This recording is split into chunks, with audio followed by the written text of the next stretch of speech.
All right, and Democratic Congressman Henry Cuellar of Texas joins us now.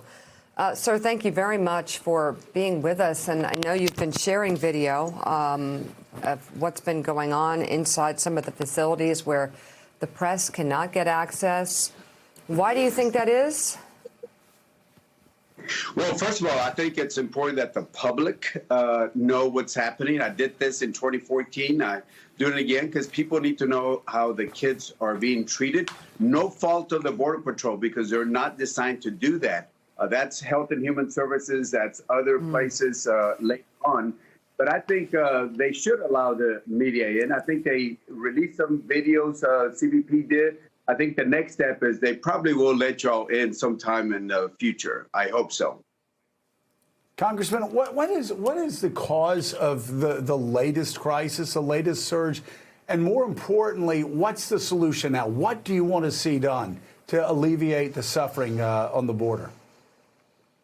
Well, several things. You have to address the pull factor and the push factors. Republicans talk about only the pull factors. Democrats talk about only the push factors. You got to deal with both of them. And, you know, the messaging is going to be important. I was in Carrizo Springs, and I'll be there soon again, the shelter where they got kids. I tested the 3 messages that are heard down there in Central America. The president's message, I asked about 20, 16, 17-year-old kids. Nobody had heard that. Then I asked them, what about neighbors or friends, family members that have gone across? Hey, Maria, I got across, come over. Almost everybody raised their hand. And they also say, we see TV, we see images on TV. And then the third message is the very aggressive messaging promoting by the drug cartels, criminal organizations, because every time they bring somebody, they make $6,000 average. So imagine we had about 100,000 people in February. That's $600 million for 1 month. That's a lot of money, and that's the profit. Finally, let me just say this. We have to show images of people being returned. And I'm not talking about the kids, but, you know, most of the people that are coming in, we'll return them under Title 42. We, under the Obama administration, I worked with Jay Johnson, we returned families safely to Honduras. And we had safe centers where they would be returned. If you don't show a message that people are going to face a consequence, of course they're going to come over. You and I, if all 3 of us were down there, we would take this risk also if we knew we were going to get across it. It was only a speed bump to come across the border. And why is it so important to send that message, to show the images of people being returned? And as you said, returned safely, returned in a humane way. It's important because people need to understand that there will be a consequence. If they feel that they're going to pay, let's say, $6,000, and they're going to come across and nothing's going to happen, of course they're going to come in. When they see people coming in, being let in, you know, people over the weekend that were given no notice to appear, which is unprecedented, unbelievable that they would do that. But again, Border Patrol had no choice to do that. They have to use that discretion. That just incites them to come over. I'm glad that my friend Roberta Jacobson and her team are in Mexico, and I'll get a readout first from the Mexicans because it's hard to get information from our own government. And I sit on the Homeland Appropriations. I get more information from across the river than I get from my own government, which is just amazing.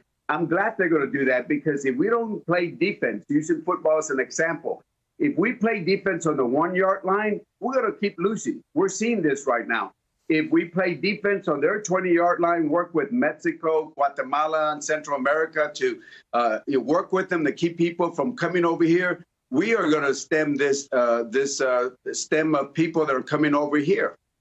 Congressman, I want to pick up on that point you just made about needing more information from your own government. Can you elaborate on that, what more you'd like to hear? And then secondly, the Biden administration, we're talking about messaging, and they've talked about how they've had radio ad campaigns in those Northern Triangle companies and social media advertisements to try to get people to encourage them to stay home, to say, look, now is not the time. Do you think they've done enough in terms of getting that message across? When the president's tried to have a more humane policy, he's undone some of President Trump's policies.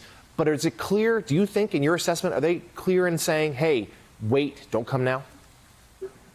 Well, the message is much better. The first one was "Don't come now, come later." It's like saying, "Don't break the law now, break it later." I'm glad that message is gone. They need to be direct to say, "Don't come," and then they have to show images of people being returned. Now, I'm not talking about the kids. Once the kids are in our custody, we take care of the kids like if they're our own kids. But again, we have to stem the tide of people coming in, and we have to do it over there. We've done it before. We've done it. When people act so surprised, we've seen this. And without due respect, we've seen this before. Without due respect for people to just come to the border and visit for a couple hours, that's no substitute for a lifetime of experience. We got mayors, we got sheriffs, we got NGOs, we got other people on the border. We've seen this. And in fact, I think it was within a week of inauguration, I had called my White House contact and I said, I want you all to look at what's happening on the ground. I'm talking to the men and women on the ground. I'm talking to NGOs. The numbers are increasing. You have to pay attention to this. And I tried several times. And here we are. We don't get a handle of this. This is going to become a political problem.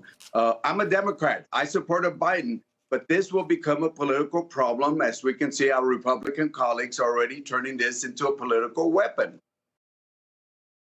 Hey, thanks so much for watching our YouTube channel. You can follow up on today's top stories and breaking news, or catch up on your favorite MSNBC shows all in one place. Download the NBC News app today.